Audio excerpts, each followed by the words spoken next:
sepatu ini nggak mungkin dipakai ketika kita lepas insole. Itu nggak mungkin. Karena kenapa?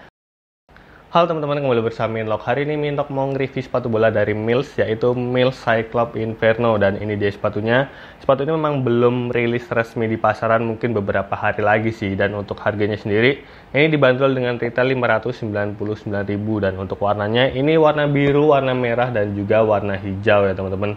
Dan untuk harga diskonnya mungkin di kisaran 470.000 atau 480.000-an tergantung diskon setiap toko ya teman-teman. Nanti saya sertakan link pembeliannya di deskripsi video ini untuk harga termurahnya. Nanti saya carikan yang paling worth it lah untuk harganya untuk sepatu bola Mills Cyclops Inferno ini. Kemudian kita akan bahas secara keseluruhan sepatu ini, apakah sepatu ini layak untuk diorder di harga retail 599.000-an. Simak video ini sampai selesai teman-teman.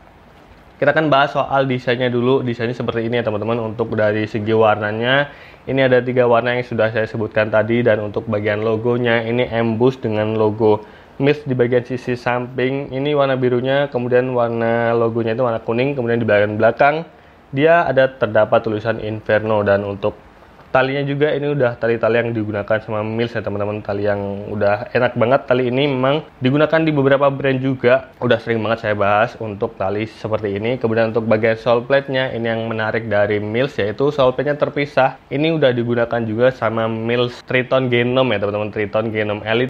Dan untuk statnya dia cukup kecil, tapi ini jumlahnya nggak terlalu banyak, yaitu berapa ya, 11 kalau nggak salah, 1, 2, 3, 4, 5 ya 11 di ujung kecil. Ini memiliki daya cengkram yang sangat baik juga teman-teman. Kemudian untuk bagian insole-nya seperti ini, cukup tebal dan dia terdapat seperti apa ya, sayap juga di bagian samping-sampingnya, jadi lebih fit di bagian insole boardnya. Dia lebih mengunci di bagian insole boardnya. Kemudian untuk bagian insole boardnya ini seperti pada umumnya sepatu-sepatu bola dengan sole plate terpisah, dia pasti menggunakan material plastik di bagian insole boardnya seperti ini ya teman-teman. Dia terdapat motif di bagian bawahnya, dan paling menarik adalah di bagian ujungnya. Nanti kita akan bahas juga, itu menurut saya cukup oke. Kemudian untuk bagian lapisan upper terdalamnya dia menggunakan material mesh, dan untuk lapisan terluarnya menggunakan material sintetik ya teman-teman. Tapi untuk lapisan uppernya menurut saya ini cukup standar sih. Untuk ketebalan uppernya nggak terlalu tipis dan nggak terlalu tebal, jadi uppernya cukup soft juga untuk kita gunakan. Kemudian untuk fleksibilitas bagian sole plate-nya juga menurut saya cukup banget, nggak terlalu kaku walaupun dia menggunakan lapisan insole board yang menggunakan plastik, tapi menurut saya ini nggak terlalu kaku dan cukup banget untuk digunakan akselerasi ketika kita pakai sepatunya teman-teman. Kemudian untuk bagian inner heel-nya dia menggunakan material nubuck, dan di sini terdapat bantalan yang cukup tebal juga, dan ini udah sering digunakan sama sepatu-sepatu bola Mills di range harga yang mahal gitu ya teman-teman. Dan ini disematkan di sepatu bola Mills yang harganya 600 ribuan. Ketika saya ngeliat sih ini udah oke banget, jadi nggak takut blister ataupun cedera di bagian tumit kaki kita, dan memiliki kunciannya sangat baik juga. Jadi nggak perlu khawatir kaki kalian lecet ketika pakai sepatu bola ini, dan ini memberikan kenyamanan yang sangat luar biasa menurut saya untuk bagian tumitnya seperti itu. Karena untuk bagian inner heel-nya juga di bagian dalam dia nggak ada bantalan yang cukup keras, jadi ini cukup empuk ya teman-teman. Nah ini memberikan kenyamanan yang sangat baik di bagian tumit kaki kita. Kemudian untuk bagian fitment-nya, kita akan bahas soal fitment-nya. Apakah sepatu ini cocok untuk tipe kaki lebar? Menurut saya ya, ini adalah poin yang penting dari sepatu ini. Nggak tahu kenapa sepatu bola dengan sole plate terpisah. Kita ambil contoh untuk sepatu brand dengan sole plate terpisah itu ada specs yang sebelumnya ada. Sekarang udah nggak dilanjutin lagi untuk sole plate terpisah dari specs. Nggak tahu kenapa di bagian ujung ataupun bagian toe box-nya selalu dia runcing. Kita ambil contoh Lex P3, ini dari specs ya, Lex P3, Alpha Nerve, kemudian ada Illusion 3, pokoknya itulah yang sole plate terpisah, pasti ujungnya dia pipih ataupun kurang cembung. Dan itu terjadi di sepatu bola Mills ini. Jadi menurut saya untuk bagian ujungnya dia terlalu sempit, tapi ini berbeda, sedikit berbeda dari sepatu bola specs. Untuk ujungnya memang sedikit lebih ramping ataupun lebih pipih, tapi untuk bagian sampingnya ini cukup banget. Jadi sebenarnya sepatu ini cocok untuk tipe kaki lebar, tapi di bagian ujungnya mungkin agak sempit di bagian jari-jari kita. Jadi solusinya adalah kita harus lepas insole. Bukan lepas insole, kita harus ganti insole yang lebih tipis. Karena sepatu ini nggak mungkin dipakai ketika kita lepas insole. Itu nggak mungkin. Karena kenapa?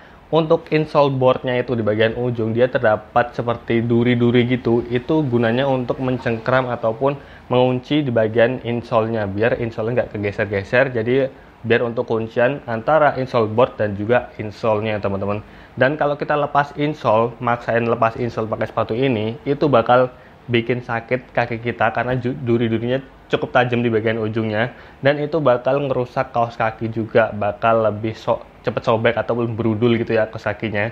Jadi saran saya tetap pakai insole, tapi harus ganti insole yang lebih tipis. Itu saran saya ketika pakai sepatu bola Cyclops Inferno ini. Nah, dari situ saya ganti insole dari Specs yang ini ya teman-teman. Ini kan insole cukup tipis dan itu memberikan fit yang lebih baik ketika kita pakai sepatunya. Walaupun pakai insole yang ini juga sebenarnya pas, di bagian sisi sampingnya juga pas banget karena memang kebetulan kaki saya kan slim ya teman-teman. Jadi adalah kekurangannya di bagian ujungnya karena ini ujungnya cukup tebal untuk insole dari sepatu bola Mills bawaannya. Jadi saya sangat sarankan kalian harus ganti insole yang lebih tipis. Jadi kesimpulannya adalah sepatu ini cocok untuk tipe kaki lebar secara fit ya. Untuk fitmentnya kaki lebar cocok, tapi di bagian ujungnya agak nyiksa di bagian jari-jari kita. Jadi solusinya yaitu lepas insole, bukan lepas insole, ganti insole yang lebih tipis gitu ya teman-teman. Kemudian kita akan bahas soal feel-nya gimana pakai sepatu ini. Karena sepatu ini memiliki upper yang nggak terlalu tipis, jadi mungkin agak kurang untuk sentuhan-sentuhan dengan bolanya teman-teman. Jadi untuk benturan-benturan atau posisi sebagai back gitu ya teman-teman, ini oke banget menurut saya, bisa kalian pesan.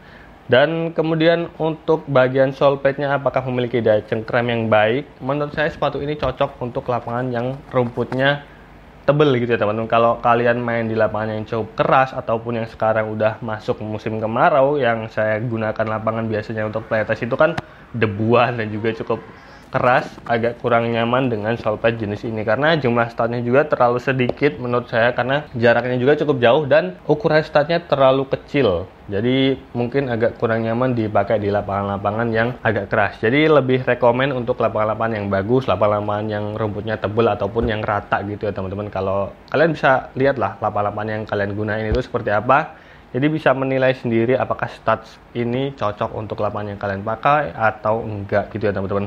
Kemudian kita akan bahas soal bobotnya sendiri ya teman-teman. Sepatu ini bukan dalam golongan sepatu yang ringan karena size 38 ini beratnya 186 gram.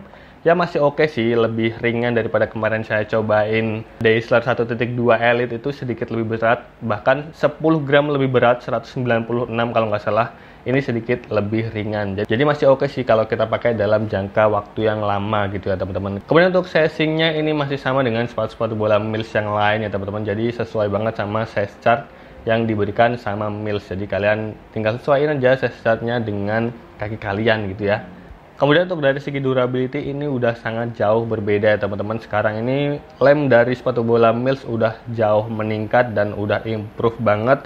Ini udah beberapa kali saya pakai di lapangan-lapangan yang cukup keras dan lemnya masih kuat banget, jadi nggak perlu ragu lagi untuk beli sepatu bola Mills yang versi-versi terbaru. Dan itu sih penilaian saya tentang sepatu ini. Mungkin dari secara keseluruhan saya akan kasih nilai 8/10 untuk sepatu ini. Dan gimana menurut kalian tentang sepatu ini?